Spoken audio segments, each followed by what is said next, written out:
Welcome to the Multifamily Zone, where business meets family.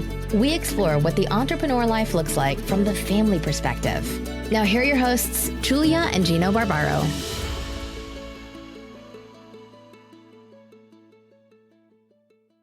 Hey everyone, this is Julia Barbara, host of the Multifamily Zone podcast. I'm here with the co-founder of Jake and Gino, my husband and co-host, Gino Barbaro. Big weekend, huh, Jill? Yes, we had a great weekend. We were in Atlanta this weekend teaching the Jake and Gino community all about finance, right?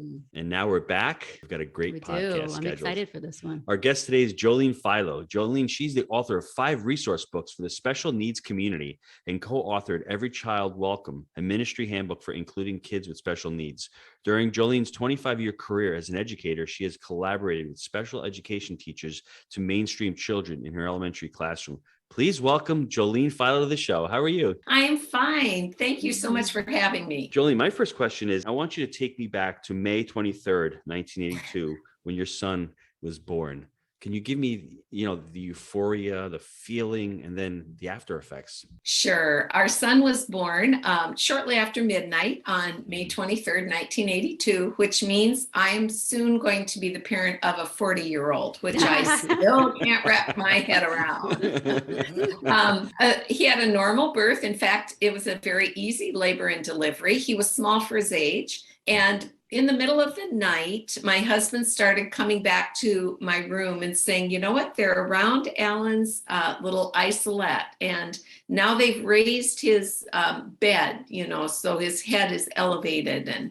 And about 7:30 in the morning, the doctor came in and sat down next to me. And that is never a good sign when the doctor sits down next to you in the hospital, and said that Alan was having trouble breathing. They wanted to send him to Rapid City. Alan was born in Spearfish, South Dakota. So they wanted to send him about 40 miles away to a regional hospital to figure out what was going on. And later that morning, I received a call from a pediatrician I'd never met, who told me that our son had a tracheal esophageal fistula, which basically means his esophagus came down and formed a blind pouch. It hooked into his trachea. And so he needed to be life flighted as soon as possible to have surgery for this life-threatening condition. And what were you thinking about when you heard that noise? What were the emotions? I was just thinking this can't be happening to me. This can't be happening to us. And I don't want to make any decisions without my husband. And he had gone to take a shower at a friend's house, because back then there weren't any showers or anything like that for family members. And all I wanted was to wait and not have to make that decision myself. I'm 25 years old. And the doctor said, no, we need to know right away, because the sooner we can send him off so we can have surgery, and that lowers chances of complications.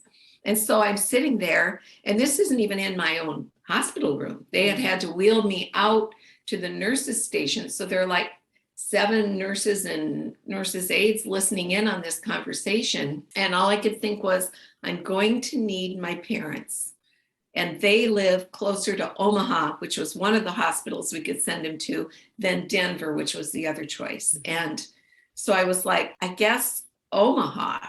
And then I spent the next 12 hours crying, pretty much, and every time somebody did something kind to me, I cried harder. So that's all I did. Wow. So in that moment, now you tell us about your son. Tell us about the next few years, in a sense. Tell us about your story. Yeah, those next few years were tough. Alan had his surgery the day he was born. We received word that night that he'd come through it very well. We got down to him a couple days later and were able to hold him for the first time since his birth. And he was all connected to all sorts of tubes and wires and stuff. But in 2.5 weeks, he recovered completely from that surgery, was able to eat by mouth, and he was kind of a NICU rock star where he was, because he was a full-term baby, where many of those babies were preemies. And so he was much more alert. We were able to take him home. We didn't take him right home, because that was 750 miles away from that hospital. So we went up to my parents, about 2.5 hours away, stayed there for a couple weeks, then went home. Everything went well for about 7 weeks. And then I was nursing him one night, and he pulled away and, passed out. and I screamed for my husband, and he came and did kind of baby CPR, sort of, only he didn't know what he was doing, but got him breathing again. That led to another trip to Rapid City, another life flight, and he had to have more corrective surgery. To make a very long story short, in the next 5 years, he had like 7 pretty major surgeries to get everything corrected, and lots of tests and procedures, and then another surgery at age 15, and that was his last surgery. How does that affect the family as far as the dynamic between you and your husband, your parents, your in-laws, your other children? How did that affect the dynamic? Well, we didn't have any other children yet. So initially that didn't affect him during his early years.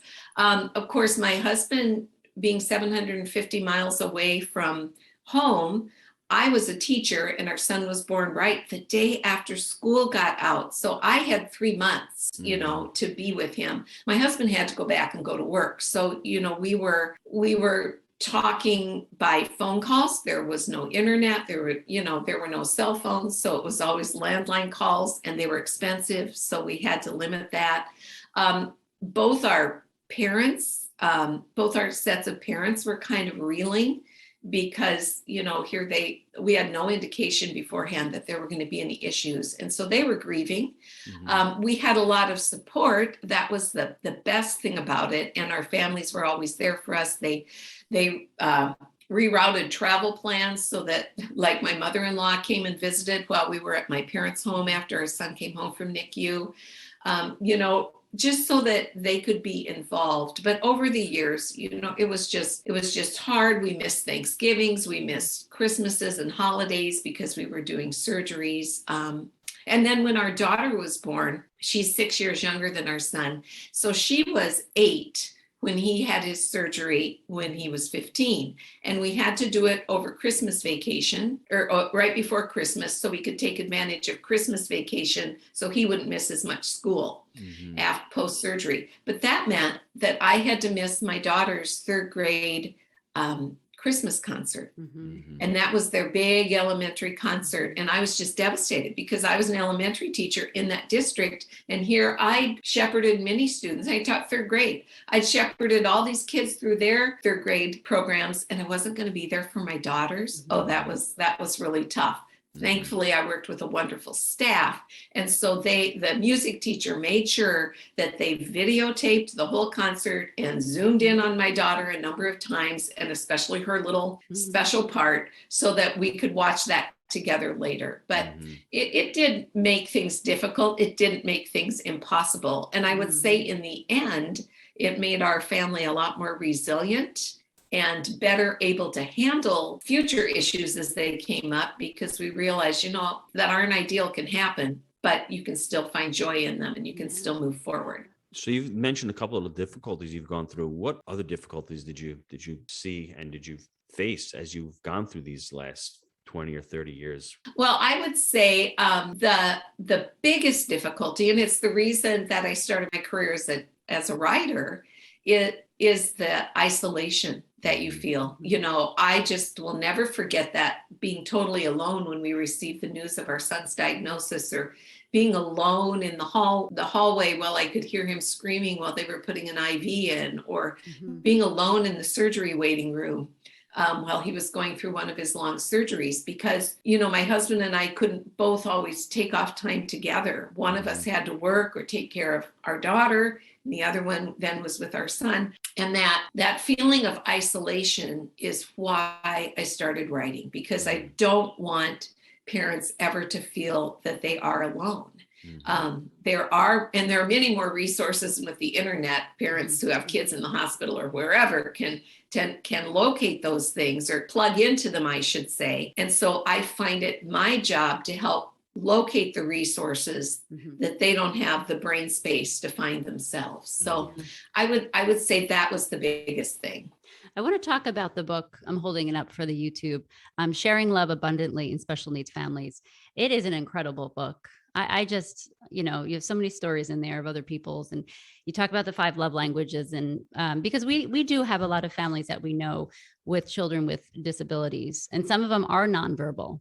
And, I could see the mom's frustration and, like you said, that it's just constant exhaustion. But I noticed something that you said, which was really beautiful, is finding the joy in those little moments. And, you said something in the book that I loved, to see and learn how to find the love languages of the child when they're nonverbal. Can we talk about that a little bit? Yes, that was one of my big questions when I went into writing this book, was that aspect, because our son was and continues to be very verbal. In fact, our joke around the house was, if you make eye contact with him, you're going to lose 15 minutes of your life, because he can go on that long. So that the verbal part was never an issue. And yet so many of the parents I've met along the way since I started writing have children who either are totally nonverbal or have some communication delays. Right. And so my question was, how are we going to figure out their love languages? And the parents who I interviewed were the people who had the solutions, and interviewing them was absolutely delightful, because all the parents that I interviewed were already using the love languages. They'd figured it out for themselves. And so the ones who had kids with communication issues, I really zeroed in on. And basically what they said was, you just have to have very keen observation skills. You have to watch your kids, because they are communicating with you. They're just not using words. Mm-hmm. So you were always looking for how do they respond when they receive a gift, which is one love language. How do they respond when I give them words of affirmation or spend quality time with them, or how do they respond to physical touch, or when I do acts of service.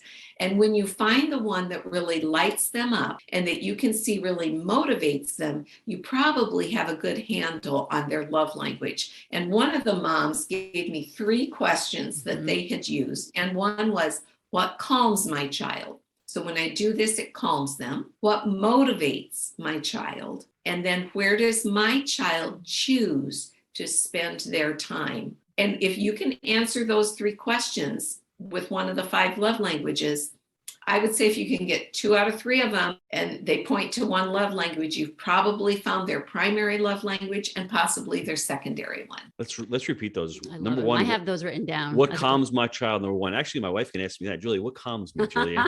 I think a nice little hug calms me down. The second was, what motivates my child? And the third one is, where do they choose to spend time? Those are important questions. And, it's interesting because it's almost even, a younger child, we could ask those questions to ourselves for even the baby ages. And, and we never really think about that. We just are doing, keeping busy, trying to figure things out, waiting for them to tell us these things. And half the time they don't even know, especially when they're younger or if they have special needs. But this actually, we have to start paying attention. And just like you said, just be aware and observe what's going on. And your child so well, when they're calm, when they're not. And that's what we have to go with, because half the time as a parent, we want them to want what we want. You know what I mean? And we have to remember it's what their love languages is instead of what we think it should be. And Jolene, we did a podcast, and everybody listening, with Dr. Gary Chapman a few months back. Go on the Multifamily Zone podcast and listen to the 5 love languages, because he goes into them and documents all of them thoroughly. And we go through them, and he just does a great job. It was really life-changing for my wife and I to listen to him and to interview him. How can extended family help in this situation? This is a hard one. And I have to just cut in, because sometimes we don't know what to do. And you do come across that in the book a lot, where a lot of people, outsiders, they're not sure how to help or what to say. They're just uncomfortable. So tell us. Exactly. Mm-hmm. They don't want to offend. Right. They don't want to bring up emotions that they're afraid will, send a parent into a tailspin or whatever. They don't want to say something in front of the kids that they think the kids might take offense at, or, might not be kind to them. So our main tactic is, well, let's just kind of back off. Exactly. And they'll let us know when they need something. Well, and they can't because families raising kids with special needs are so busy and so overwhelmed that they usually don't reach out until things reach a crisis point, and they have to. So we can, as extended family and friends, we can gather around them in a lot of ways. And the first thing is, if this is a family that maybe doesn't know about the love languages yet, give them the book. I'm not trying to sell books, but give them the book and even go through the quizzes with them. I'm trying to sell books. Let me sell some books here. Thank Yes. you. But you have a quality book that can help. So let's sell it. Okay, that's fine. But I'm not trying to push it. I'm not here trying to do a sales project. Of course. The book has quizzes that you can use with the parents, the children, the siblings, different ages of kids, and ideas for kids who are too young to take the quiz or developmentally delayed, whatever. So start there and see if you can figure out their love languages and then start speaking them. So if they are a family that loves acts of service, if let's say the mother likes acts of service, offer to drop off their kids at school or bring a meal once a week or even help with the laundry. Mm-hmm.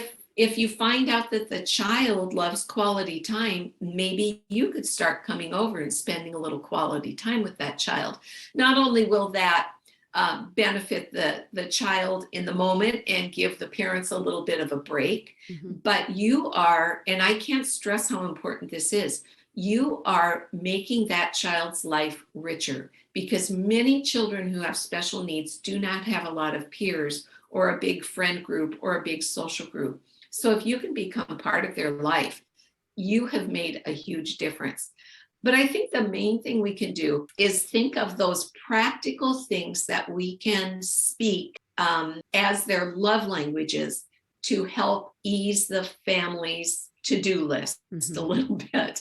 And I mentioned a few of those already, and they're usually really simple. They can also be things like offering to do things with the siblings of the typical siblings, because they often, because of the other child's significant needs, don't get as much attention. And I think that's huge. I remember when I was a kid, my dad was in a wheelchair, and so he couldn't take us a lot of places. And there was this elderly gentleman in our church who would call every year and take us to the Easter egg hunt. And it was always a little bit awkward because we didn't really know him that well. And to us, he was probably, older than dirt. He was not a young man, even back then. And yet, when I look back at that, what he was doing was providing a morning for my mother, who worked full time, took care of 3 kids and a sick husband, providing a morning where she had a little bit of time.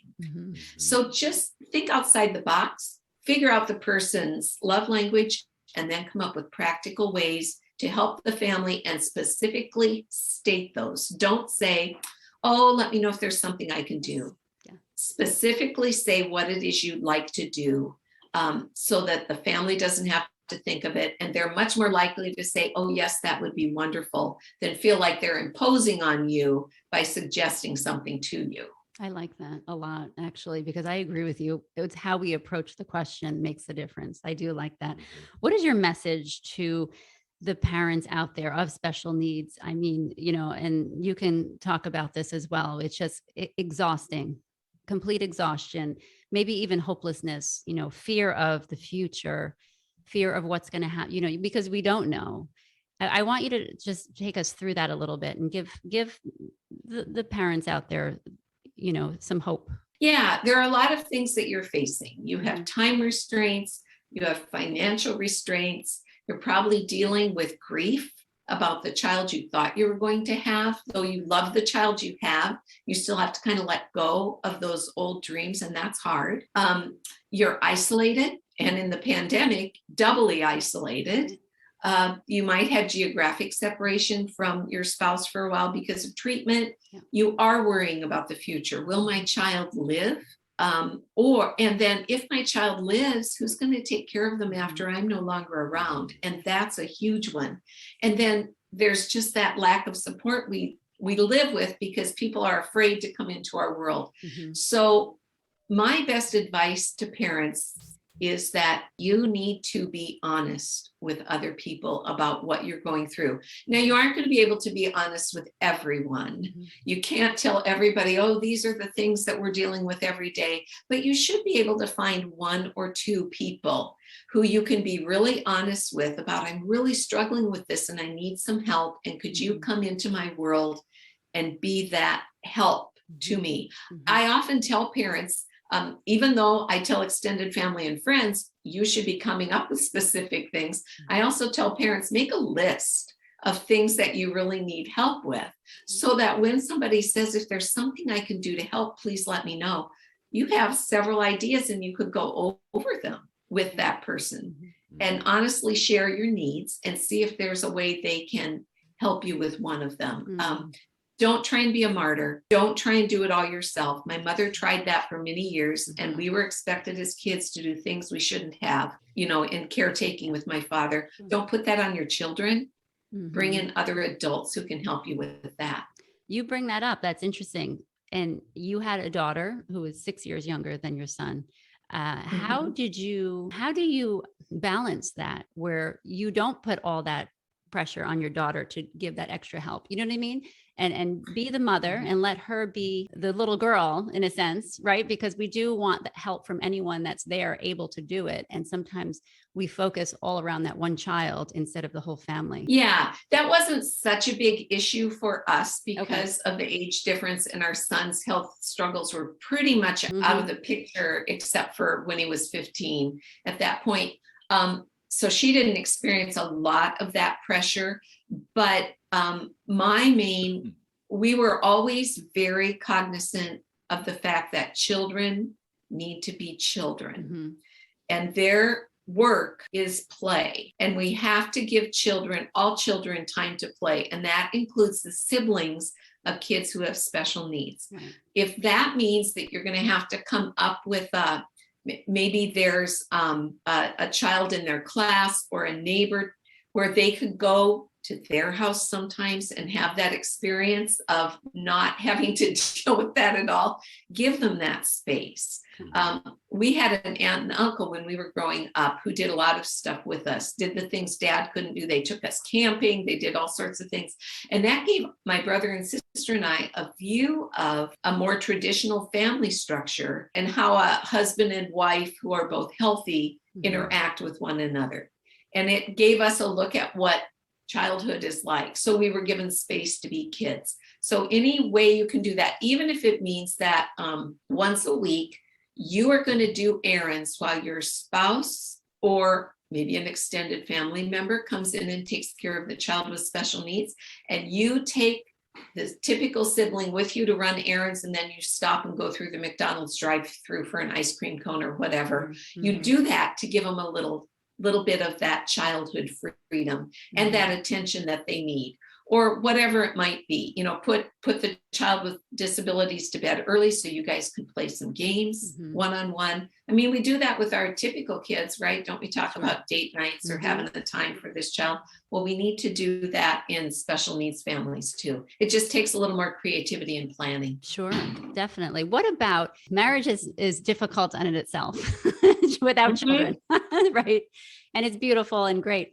But when you come and you have children, that's another layer of, you're all trying to figure out how we're going to parent. And then you put on top of it a special needs child. And, we've seen it before. Like I said, we do know a lot of families with special needs, and it is a huge stress on the marriage. And I've seen a lot of breakups, unfortunately, because of it. And there's like you said before, there's a lot of guilt.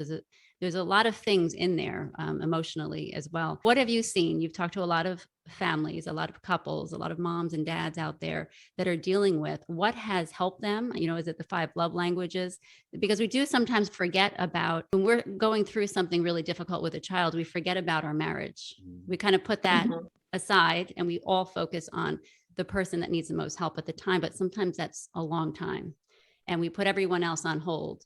So what would you say to those parents out there that are struggling and trying to figure things out? The 5 love languages, what would you recommend? I think the 5 love languages are a great place to start. And that's why Sharing Love Abundantly and Special Needs starts with the relationship between spouses, because that has to be strong. The marriage needs to be strong first. Mm-hmm. And a really easy way to do that is to figure out your spouse's love language and start speaking it more consistently. And the book is full of just inexpensive, like easy ways that you can do it. And I would just encourage people to look through that and find a few that they could use. I also think that taking advantage, if you have young kids, of getting them into the doctor and maybe seeing if they qualify for early childhood intervention, which provides a lot of therapies and different resources for families, and take advantage of those, because the more help that you get that way, and the more documented it is, you might be able to get on a Social Security waiver and then start being able to get some in-home help depending on the child's level of need. Your child might be able to go to early childhood preschool through the schools, which is free. And I taught for enough years to realize that at the end of the summer, parents of students I was soon going to have would come up and say, "Oh, I'm so glad school is starting, because, just being with the kids all summer, there's so much to do and we finally get a little time." Well, I agree. It is a wonderful thing. And here's an opportunity possibly for parents of kids with special needs to have trained professionals working with their children, and you get a few hours of a break for a day. And that's wonderful. Other things, I've had parents that figured out ways to apply for programs where they could get some assistance, and they would have someone come in their house for a couple hours a few times a week, and then the parents would take a nap. Yeah. There are a lot of good, if you're in an area with a church that offers like a special needs ministry or a respite program, those are open to the whole community. You don't have to be a member of those churches. They're there to serve families. And that provides an opportunity several times a year for you to drop your child off, maybe go out to eat, maybe go do whatever you want to do. So take advantage of those things. Check with your library. And I would encourage people also just to go on Facebook and see if they can find a group that is about your child's disability, and make sure it's a positive group. You don't want to get in on one that's constantly complaining and just talking about how terrible things are. There's one out there that provides resources or gives you a chance to offer a question. What do you do when your child does this? You can get some really practical ideas, and those parents know where the resources are related to their child's disability. So that can be another good place to find those resources that give you time to concentrate on your spouse occasionally. Jolene, how has your life been enriched having a child with special needs? Oh, our lives are so different than they would have been otherwise. I always wanted to be a teacher, and I did teach for 25 years, partially because I carried the insurance for a lot of years. And with a child like ours, you didn't drop insurance, but I loved teaching. But another thing that happened was my husband very soon realized that one of us needed to have some medical training, and it wasn't going to be me because I can't stand blood and any of that kind of stuff. So he became an EMT because we lived in a very rural area at that point. And he became very interested in that. And when we moved from South Dakota to Iowa, a few years later, he entered nursing school because he enjoyed it so much. And so that led to his full career, which he just retired from recently. And then, of course, after teaching for 25 years, I just could not get rid of that feeling that there was maybe something I could be offering to parents. And so it led to me leaving teaching to start writing and speaking, and, speaking to the special needs community. And so it's led to books. One of my books is on PTSD in children. I now teach a college class about that for educators. So it's enriched us in those ways. But another way is it's just given us that understanding that just because it seems like it's bad at the moment, it's still good.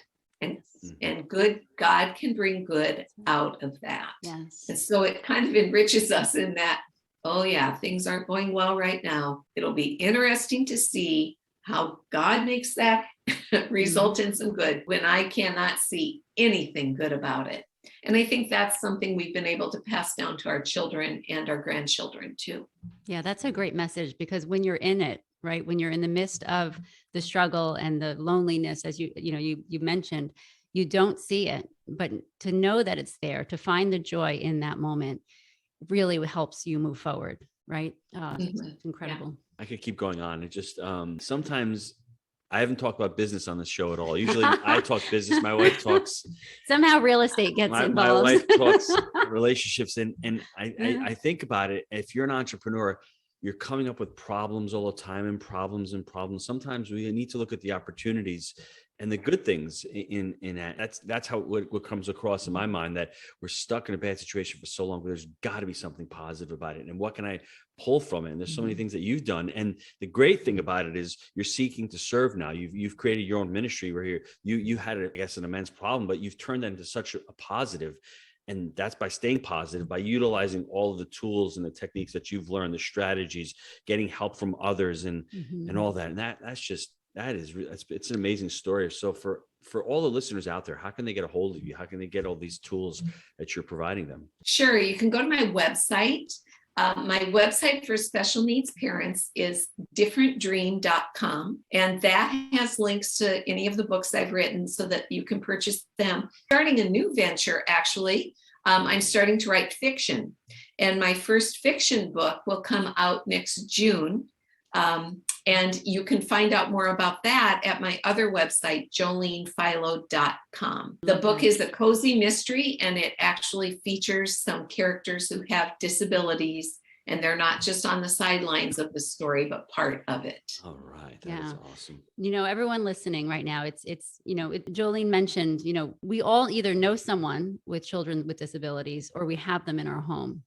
And there's so much, we're not alone. People are not alone out there. And that's the real message, is there are so many resources out there. The book honestly has a lot of resources that I just encourage everyone to read, because like I said, we all know someone. And what you said before is a great advice. Not asking someone, do you need anything? Do you want me to help? It's specifically, can I help with the laundry? Can I help with driving your other children somewhere? Can I help by coming over? Those specific questions to that person, that mother that's struggling, really makes a difference. I'm very specific with my wife. Yes, he is. We have dinner tonight. Can you make me a really good dinner tonight? I am very specific. You got to be specific, or I just will make anything that I want. That's just no what pasta it is. Tonight. Just a little bit of meat. I'm very specific. And I've really enjoyed the conversation. I mean, it saddens me sometimes to think about parents struggling and having that burden. And it's so much different than it was 30 or 40 years ago. There's so many more resources out there. The internet's out there. There's so many more support groups out there. There's so much more education and materials out there. So for anybody listening to this, who even if you know somebody who has a child with special needs, listen to the podcast again, share the podcast with other people, go to Jolene's websites and start sharing these resources, because it's amazing. You've had a great career, long career. And, like I say, once again, you created so many opportunities out of what you would have thought 30 and 40 years ago were huge and massive problems. And they were, and you've created an amazing and abundant life. So I just want to thank you for being on the show. It was really great getting to know you, getting to meet you, and continued success. And looking forward to the book in the summertime. Thank you so much for having me. It was great to talk to you. Thank you. Take care. Thanks, everyone.